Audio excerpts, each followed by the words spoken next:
नमस्कार दोस्तों, स्वागत है आपका हमारे यूट्यूब चैनल में। आज की इस वीडियो में हम माघ मास की कथा अध्याय 3 का पाठ करेंगे। तो आइए पाठ शुरू करते हैं।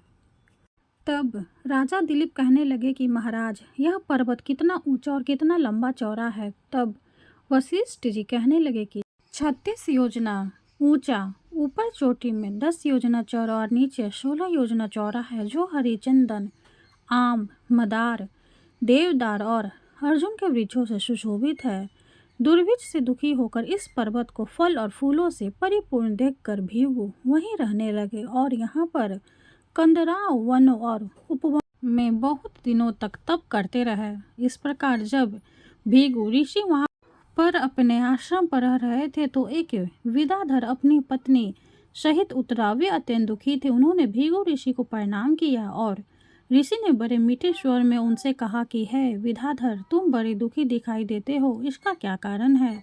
तब विदाधर कहने लगा कि महाराज, पुण्य के फल को पाकर, स्वर्ग पाकर तथा देवतुल्य शरीर पाकर भी मेरा मुख व्याग जैसा है। मेरे दुख और अशांति का यही एक कारण है।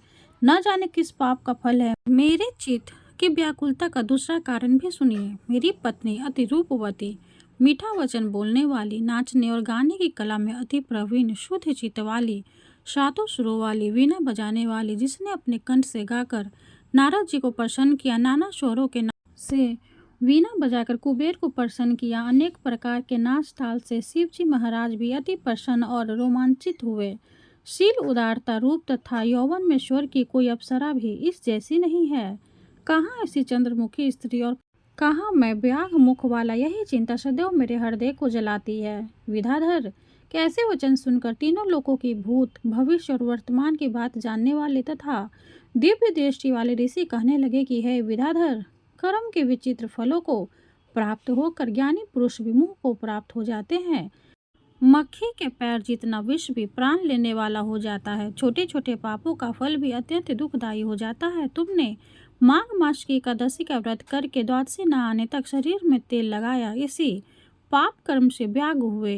एकादशी के दिन उपवास करके द्वादशी को तेल लगाने की श्री राजा पुरुरवा ने भी कुरूप शरीर पाया था। तब वो अपने कुरूप शरीर को देखकर दुखी होकर हिमालय पर्वत पर देव सरोवर के किनारे पर गया। प्रतिपूर्वक शुद्ध स्नान कर कुशा के आसन पर बैठकर भगवान कमल नेत्र, शंख, चक्र, गद्दा, पद के धारण करने वाले पीताम्बर पहने, वन माला धारण किए हुए विष्णु का चिंतन करते राजा पुरुरवा ने 3 मास तक निराहार रहकर भगवान का चिंतन किया। इस प्रकार 7 जन्मों में प्रसन्न होने वाले भगवान राजा के 3 महीने के तप से ही प्रसन्न हो गए और माँ के शुक्ल पक्ष की एकादशी को प्रसन्न होकर भगवान ने अपने शंख के जल से राजा को पवित्र किया। भगवान ने उसके तेल लगाने की बात याद दिलाकर सुंदर देवताओं का सा रूप दिया, जिसको देखकर उर्वशी भी उसको चाहने लगी और राजा कित कित होकर अपनी पुरी को चला गया। भीगु ऋषि कहने लगे कि हे विदाधर, इसलिए तुम क्यों दुखी होते हो। यदि तुम अपना यह राक्षसी रूप छोड़कर चाहते हो तो मेरा कहना मानकर जल्दी ही पापों को नष्ट करने वाली हेमकूट नदी में माघ में स्नान करो, जहाँ पर ऋषि सिद्ध देवता निवास करते हैं। अब मैं इसकी विधि बतलाता हूँ। तुम्हारे भाग्य से माघ मास आज से 5वें दिन ही आने वाला है। पौष शुक्ल एकादशी से इस व्रत को आरंभ करो। भूमि पर सोना, जितेंद्रिय रहकर दिन में 3 समय स्नान करके महीना भर निराहार रहो। सब भोगों को त्याग कर तीनों समय भगवान विष्णु का पूजन करो। जब तुम द्वादशी को शिव जी स्रोत और मंत्रों से पूजन करोगे तो तुम्हारा मुख देखकर सभी चकित हो जाएंगे और तुम अपनी पत्नी के साथ सुखपूर्वक क्रीड़ा करोगे।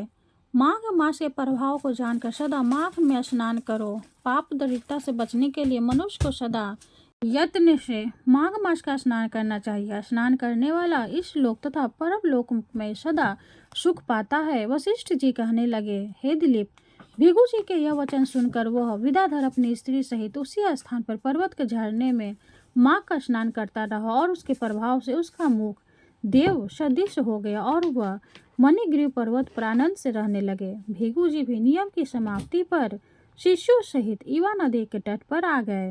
3रा अध्याय समाप्त हुआ। हरे कृष्णा। अब हम श्री हरि की आरती करेंगे।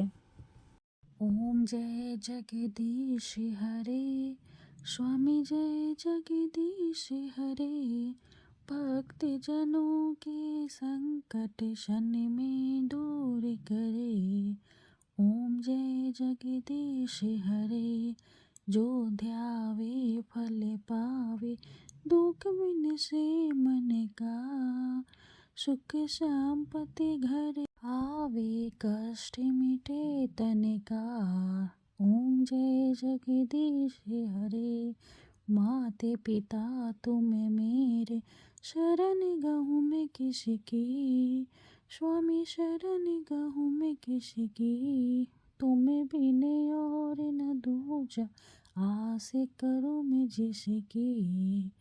ओम जय जगदीश हरे, तुम पूर्ण परमात्मा, तुम अंतर्यामी, पारे ब्रह्म परमेश्वर, तुम सबके स्वामी।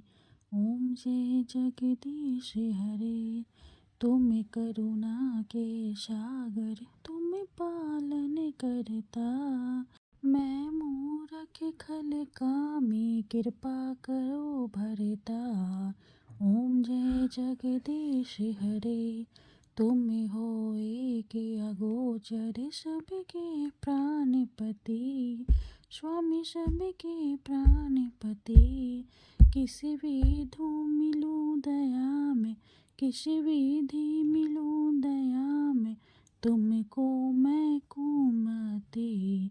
ओम जय जगदीश हरे, दिन बंधु दुख हरता, तुम ठाकुर मेरे, स्वामी तुम ठाकुर मेरे। अपने हाथ उठाओ, अपने हाथ उठाओ, द्वार पर आ तेरे। ओम जय जगदीश हरे, विषय विकार मिटाओ, पाप हरो देवा, स्वामी पाप हरो देवा।